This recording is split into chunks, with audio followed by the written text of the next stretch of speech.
بسم الله الرحمن الرحيم. قال الله تبارك وتعالى في شأن حبيبه إن الله وملائكته يصلون على النبي يا أيها الذين آمنوا صلوا عليه وسلموا تسليما. اللهم صل على سيدنا ومولانا محمد وعلى سيدنا ومولانا محمد طب القلوب ودوائها وعافيتها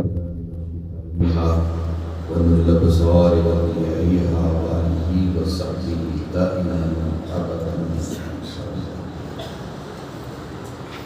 محترم مشائخ ذبیحات، حضرات علماء کرام، اساتین ملت، محبان اہل بیت، محبان ہاشمی دستگیر، عزیزان گرامی قدر، ہم لوگ بالکل افطار کے قریب ہیں اور کوئی ایسا موقع نہیں ہے کہ آپ سے تفصیلی طور پر گفتگو ہو.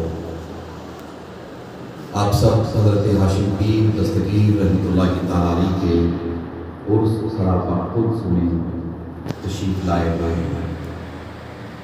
ہماری اپنی کوئی حیثیت نہیں ہے کہ ہم آپ کی مہمان نوازی کریں، آپ کی خدمت کریں، آپ کا خیال رکھیں. آپ لوگ بڑے عظیم ہیں، آپ حضرت ہاشم پیر کے مہمان ہیں، تو ہمارے پاس آپ کو دینے کے لیے کچھ نہیں ہے. جس کے عرس میں آئے ہیں وہیں سے آپ کو سب کچھ ملے گا انشاءاللہ. اور آپ یہاں بیٹھے ہیں خانقاہ ہاشمی میں، حضرت ہاشم پیر کی خانقاہ میں. انشاءاللہ تعالی ہم آپ حضرت ہاشم پیر دستگیر رحمۃ اللہ تعالیٰ علیہ کی چوکھٹ سے آج جو عرس کے دن خصوصی خیرات بٹ رہی ہے وہ اپنے ساتھ لے کر جائیں گے انشاءاللہ. آپ سے بس میں یہ عرض کرنا چاہوں گا کہ آپ حضرات نماز مغرب کے بعد افطار جیسی ہوگا حضرت ہاشم پیر کا لنگر وغیرہ تناول کریں، زیارت کریں، اور اس کی جو دیگر تقریبات ہیں اس میں بھی اپنے طور پر آپ کو جیسے وقت میسر ہو شرکت کریں.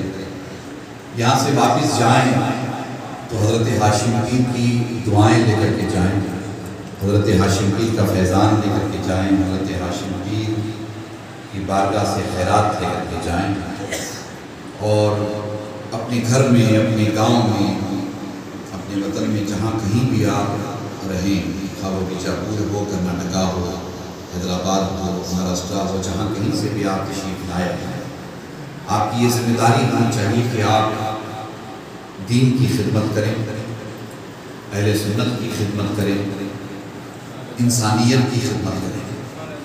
جیسا کہ میں نے درگاہ شریف میں خطاب کے دوران بھی آپ سے کہا ہے کہ نفرتوں کا دور ہے، نفرتوں کا ماحول ہے.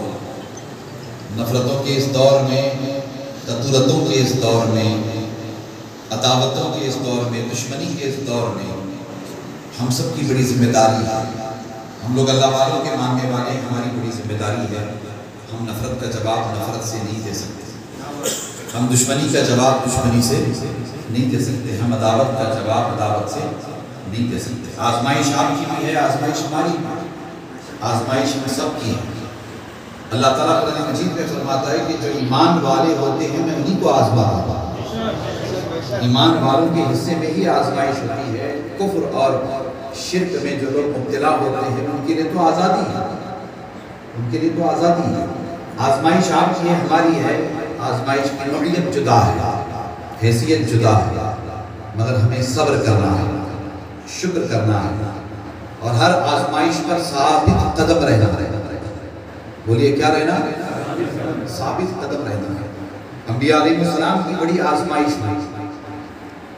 انبیاء علیہ السلام آپ غور کریں، حضور نبی اکرم صلی اللہ تعالیٰ علیہ وآلہ وسلم فرماتے ہیں کہ سب سے زیادہ آزمائش سے اللہ تعالیٰ نے مجھے گزارا ہے. سارے نبیوں کا ایمان ہے. آپ دیکھیں آزمائش سب کی ہوتی ہے. اہل بیت اطہار کی آزمائش رہی، صحابہ کی آزمائش رہی. کیا کربلا میں تھوڑی آزمائش تھی؟ بہت بڑی آزمائش ہے، بہت بڑی آزمائش ہے. تو ہم اپنے ملک میں بھی اس دور سے گزر رہے ہیں. غیروں کے بھی اپنوں کے بھی ریشہ دوانیوں سے سازشوں سے گزر رہے ہیں، مگر ہم سب کو ثابت قدم رہنا ہے، ثابت قدم رہنا ہے۔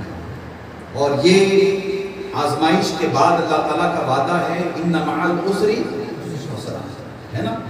ہر تنگی کے بعد آسانی ہے، ہر مشکل کے بعد آسانی ہے۔ اللہ تبارک و تعالیٰ کرم فرمائے گا، یقیناً کرم ہوگا۔ یہ دیش خواجہ غریب نواز کا دیش ہے، اور یہ ملک کس کا ہے؟ خواجہ غریب نواز کا ملک ہے۔ اس ملک میں نفرتوں کا دور زیادہ چلنے والا نہیں ہے، جیسے بھی ماحول بنایا جائے وہ زیادہ چلنے والا نہیں ہے۔ ہم سب کو ثابت قدمی کے ساتھ رہنا ہے۔ حضور غریب نواز نے جیسے فرمایا کہ نفرت کسی سے نہیں، محبت سب سے، محبت سب سے۔ ہم تو یہ جذبہ رکھتے ہیں کہ جو ہمیں گالی دیتا ہے ہم انہیں دعاؤں سے نوازیں، ہے نا؟ جو گالی دیتا ہے انہیں دعاؤں سے نوازا جائے۔ گالی کا جواب گالی سے اگر دیا جائے تو پھر فرق کیا رہے گا؟